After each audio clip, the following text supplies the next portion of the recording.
Their intentions were fair, but their execution was flawed.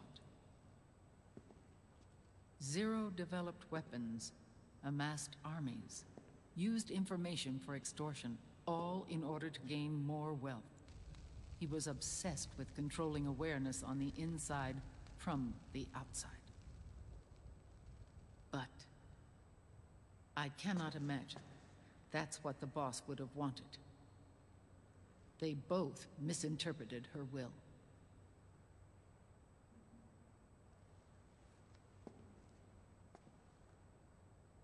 And their absolute reverence for her drove them apart. So began the war between Zero and Big Boss. Opposing interpretations, each striving to realize the boss's will. Everything you see today stems from their Cold War.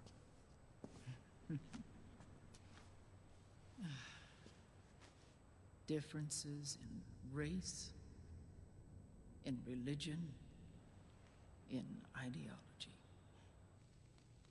This war they've caused is no different from any other human error in history.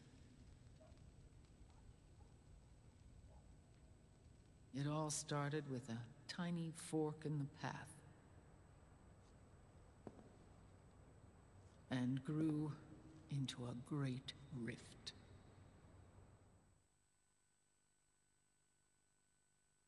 There was nothing left of the boss's noble will in their struggle. All that remained was hatred, a passion to destroy one another. Big Boss returned to the US with a plan in mind, and once again assumed command of Foxhound.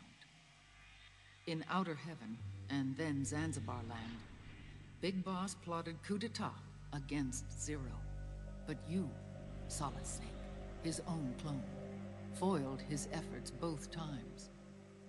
Big Boss and Gray Fox, Frank Yeager, were left near death. Zero recovered their bodies. Frank Yeager's entire body was reconstructed through surgery, and he was reborn as the cyborg ninja. Big Boss, now a vegetable, became a prisoner of Zero even in death. For Zero, more than anyone else, your father was an irreplaceable icon. No, the truth is, for Zero, he was an irreplaceable friend. After Big Boss's betrayal, Zero could no longer believe in something so uncertain as life. He lost his belief in everything. Nations, organizations, individuals. Zero was no longer willing to place his organization in the hands of the next generation. Instead, he set up a network of AIs, a decision-making system formed from all the information he had accumulated.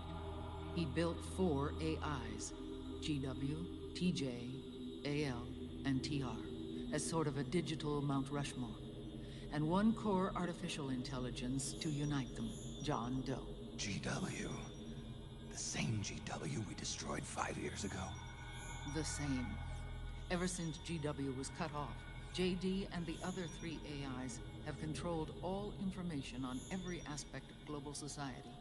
Economics, politics, law, morals, and culture. The war economy is no exception. In the shadow of the system and its complete control over the world, Big Boss isn't allowed to live or die. He's trapped for eternity in a brain-dead prison.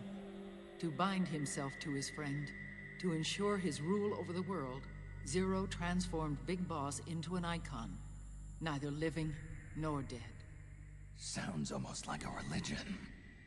Naturally, Ocelot and I planned to free him from Zero's prison.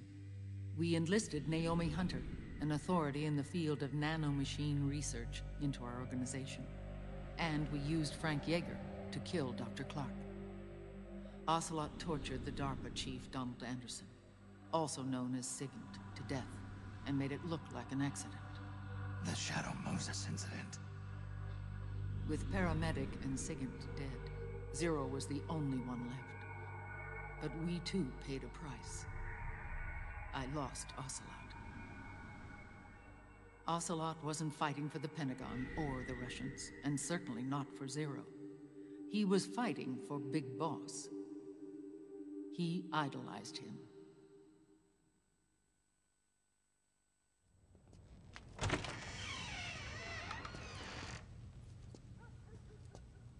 When Ocelot grafted Liquid's right arm to his own, his body was taken over by Liquid's thoughts and spirit. He may be Ocelot in physical form, but his mind is Liquid's. I was the last one. And then someone appeared to help me. Raiden.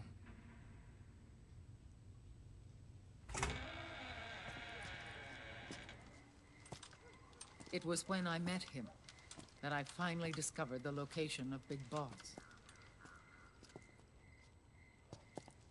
It was in the data he obtained from GW.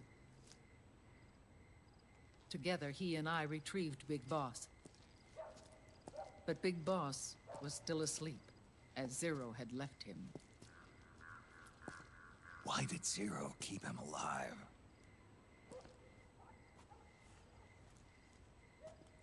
People need heroes. Zero wanted to create a messiah. A legend that would never die. Liquid is after Big Boss's body.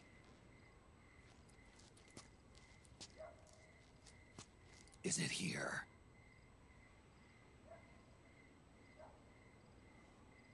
I'll take you to meet him.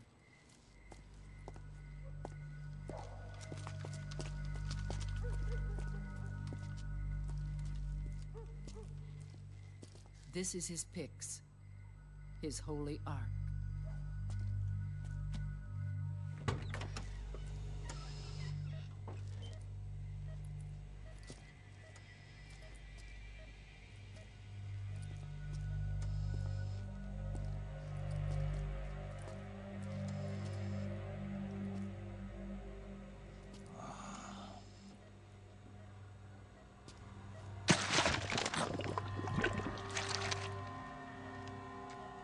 His body is alive, but his consciousness is locked away by nanomachines.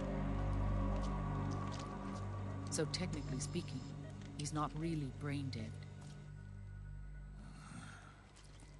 We can't allow Liquid to inherit the same sins that corrupted Zero, manipulating people's minds for the sake of his own ego.